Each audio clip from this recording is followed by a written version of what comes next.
अमरावती और कीमती बक्सा। किस्सा है अमरावती का। वैसे अमरावती अभी तो 72 वर्ष की है, पर यह घटना पुरानी है। अमरावती कोई 20 वर्ष की रही होगी। अगर आपने अमरावती के किस्से पहले पढ़े या सुने हो तो आप अवश्य जानते होंगे कि अमरावती बिहार के एक गांव यानी अपने ससुराल में पति राम अमोल पाठक, नवजात शिशु चंदन और जेठानी के संग रहा करती थी।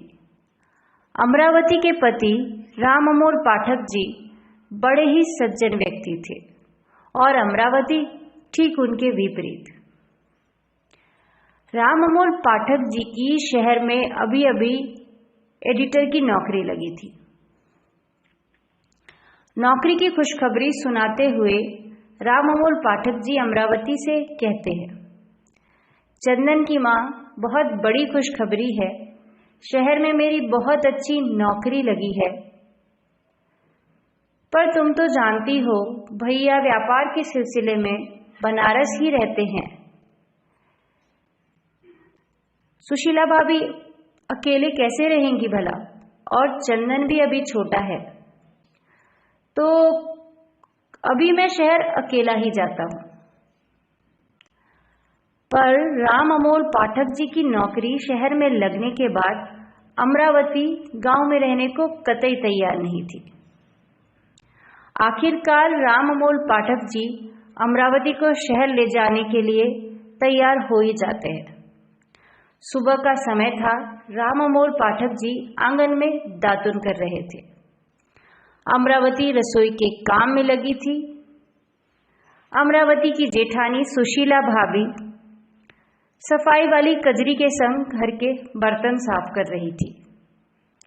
तभी राम अमोल पाठक जी अमरावती से बोल पड़ते हैं, चंदन की माँ, एक काम करो, तुम भी तैयारी कर लो, तुम भी मेरे साथ जाने वाली हो शहर।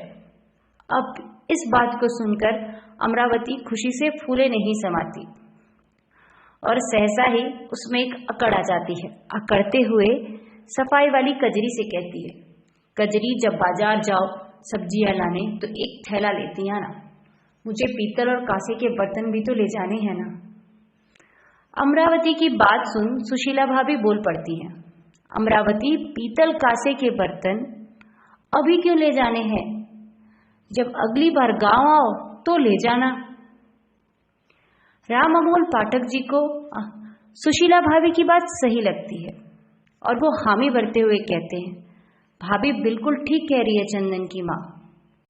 अभी राम अमोल पाठक जी का वाक्य पूरा भी न हुआ था, पांव पटकते हुए अमरावती कमरे में जाती है और जाते हुए बड़बड़ाती है, मेरे माँ बाप के दिए बर्तनों पर लोगों ने नजर गाड़ रखी है। अपने मायके से तो कुछ आया नहीं, दूसरों की चीजों पर नजर है। अमरावती की बात से सुशीला भाभी को बहुत दुख होता है और बिना समय गवाए राम अमोल जी से कहती हैं, अमोल, अपनी बीवी को बोलो अपने सारे बर्तन इसी बार अपने साथ लेकर जाए। राम अमोल पाठक जी बुत बने खड़े रहते हैं, कुछ नहीं कहते। थोड़ी देर बाद हाथ मुंह पोंछकर घर से बाहर चले जाते हैं। सुशीला भाभी भी आंसू पोंछते हुए कजरी से कहती है, कजरी, बाजार से थैला लाकर जरूर दे देना अपनी छोटी भाभी को। कजरी बाजार से थैला लेकर आती है, अमरावती को कमरे में दे आती है। सुशीला भाभी को उदास देखकर कजरी बोल पड़ती है, बड़ी भाभी, मन दुखी क्यों करती हो? छोटी भाभी का स्वभाव तो जग जाहिर है, उन्हें दूसरों को दुख देने में बड़ा मजा आता है। आप बस अपने घर परिवार पर ध्यान दीजिए। परिवार की विरासत, संस्कार, धरोहर, यह सब आपको ही संभालने होंगे। छोटी भाभी से कोई उम्मीद मत रखिए। अमरावती दीवार के पीछे खड़ी हो उनकी बातें सुन रही थी। अमरावती के कानों में कुछ शब्द पड़ते हैं, जैसे कि विरासत, धरोहर वगैरह वगैरह। अमरावती की छोटी समझ ने उसे समझाया कि कोई कीमती चीज है जिसके बारे में ये दोनों बात कर रही हैं। उसके बाद चेहरे पर आड़े टेढ़े भाव लिए अमरावती सुशीला भाभी से भंडार कमरे की चाबी मांगती है और बर्तनों को थैले में रखने लगती है।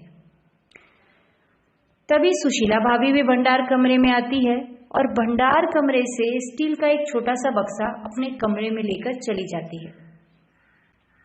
अमरावती दबे पांव सुशीला भाभी के पीछे पीछे जाती है और देखती है कि सुशीला भाभी उस बक्से को संभाल कर अपनी अलमीरा में रख रही है।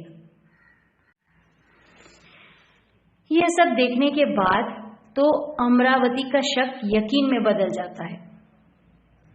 उसे लगता है हो न हो इस बक्से में कुछ कीमती है जो भाभी मुझसे छुपाकर रख रही है। अब अमरावती का ध्यान शहर से हटकर उस बक्से में जा चुका था। पूरे दिन अमरावती उस बक्से के विषय में सोचती रहती है। रात के 8 बजे थे, सभी सो चुके थे। अमरावती दबे पांव जेठानी के कमरे में जाती है। उनके तकिए के नीचे से चाबियां लेकर अलमारी से वो बक्सा निकाल लाती है। चाबी वापस उसी तकिए के नीचे फिर रख देती है। पर बक्से को लेकर जब वो अपने कमरे में पहुंचती है, बक्से को खोलकर देखने ही वाली होती है कि राम अमोल पाठक जी जाग जाते हैं। राम अमोल पाठक जी अमरावती से कहते हैं, चंदन की माँ अब तक जाग क्यों रही हो? सुबह हमारी ट्रेन है। जल्दबाजी में अमरावती बक्से को थैले में रख देती है और सुबह अमरावती को मौका ही नहीं मिलता कि बक्से को देखा जाए। ट्रेन पर सवार होने के बाद अमरावती रात होने का इंतजार करती है। रात होते ही राम अमोल पाठक जी के सोते ही अमरावती बक्से को निकालती है। बक्से को खोलने के बाद अमरावती के चेहरे का रंग उड़ जाता है। तभी राम अमोल पाठक जी जाग जाते हैं और अमरावती को देखकर कहते हैं, ये क्या, भाभी के पान का बक्सा हमारे साथ आ गया। कितने प्यार से भाभी ने कहा था, तुम चले जाओगे तो मेरे खातिर पान कौन ला कर देगा। तो कल ही बक्से में पान के जरूरत का सारा सामान ला दिया मैंने और कह दिया भाभी से, अब कजरी से सिर्फ पान के पत्ते मंगवाते रहिए, जितने मन उतने पान खाते रहिए। पर भाभी के पान का बक्सा हमारे साथ आ गया। अफसोस करते हुए राम अमोल पाठक जी सो गए। अमरावती भी जेठानी को कोसती हुई सो गई।